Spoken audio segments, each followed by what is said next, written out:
Hey everybody, today is Wednesday, July 24th. I'm Gene and welcome to Hanging with Uncle. I hope everybody's doing well today.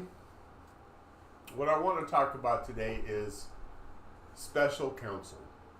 Okay, and there have been many special counsels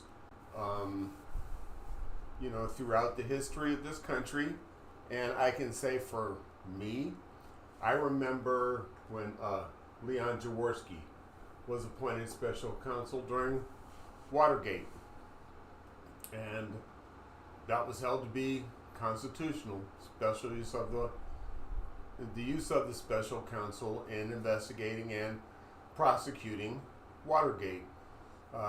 Several members of Nixon's cabinet, including his chief of staff and attorney general, went to prison over Watergate. And the Supreme Court said that was fine, perfectly legal. What the problem is. Then I remember Bill Clinton and Whitewater and Ken Starr and that special prosecutor being appointed to look into the Clintons. So now you've had special counsel introduced to investigate Republican Richard Nixon, and now introduced to investigate Democrat Bill Clinton. Again, Supreme Court, no problem, it's constitutional. That's what the special counsel is there for.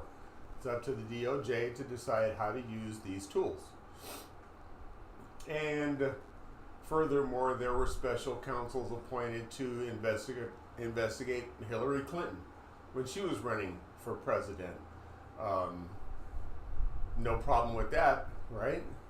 So now, after the immunity ruling, we talked about this about a week ago, Clarence Thomas decided to write in his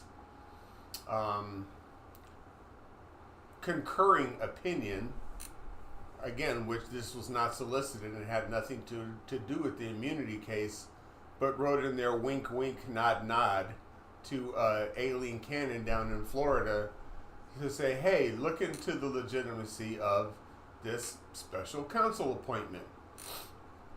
And of course, lo and behold, she gets the message, and now the documents case down in Mar-a-Lago has been thrown out due to the illegality of the appointment of the special counsel. To me, this just screams hypocrisy.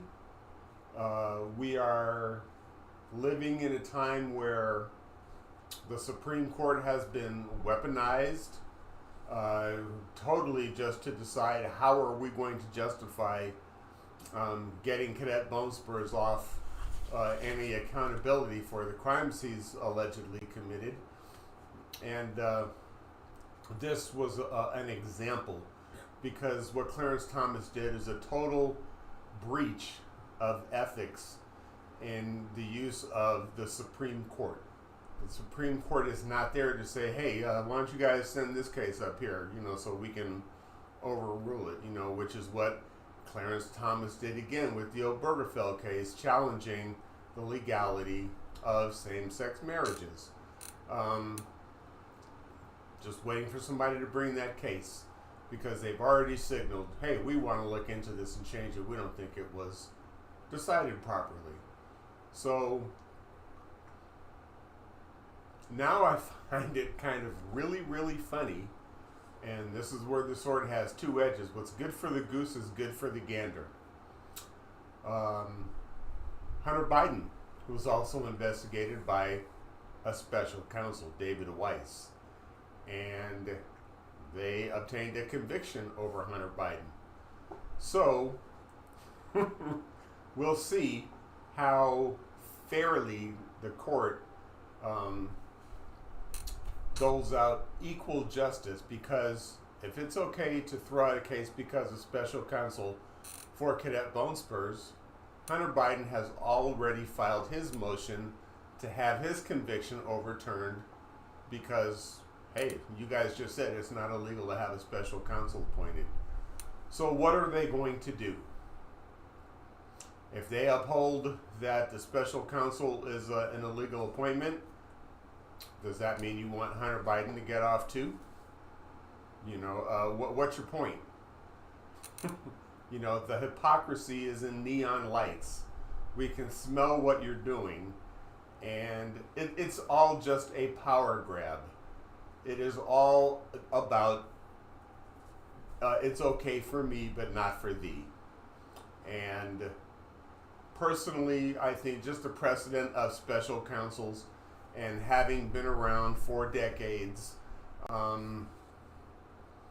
there's no way that I think any court's going to say, wow, Democrats are going to use this ruling just like we did. Because also, Bob Menendez, the Democrat senator from the state of New Jersey, was convicted for his felonious actions.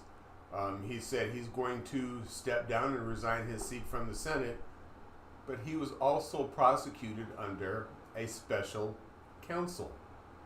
Is his conviction going to be overturned because of the legality of the appointment of a special counsel? It's obvious. Wake up. You have Republican congressmen who have defied subpoenas from the January 6th Select Committee, but yet they want to hold people in contempt for not obeying their subpoenas. So the hypocrisy is just, out there in neon lights, and just want to point that out there. But I'd also love to know your thoughts and your opinions on the subject, because my thought is, if it's good enough for one, it's good enough for all. That's what equal justice under the law and the Constitution is supposed to look like. Anyway, I'm Gene. Please hit that subscribe button. Also hit that like button, that thumbs up. It helps let the rest of the world know we exist out there. And hit that bell, that notification bell, so you'll be notified whenever we go live and put new content out there. So that's all I have for today. Zane and I will see you on Friday. Remember, be kind to one another and treat each other the way you want to be.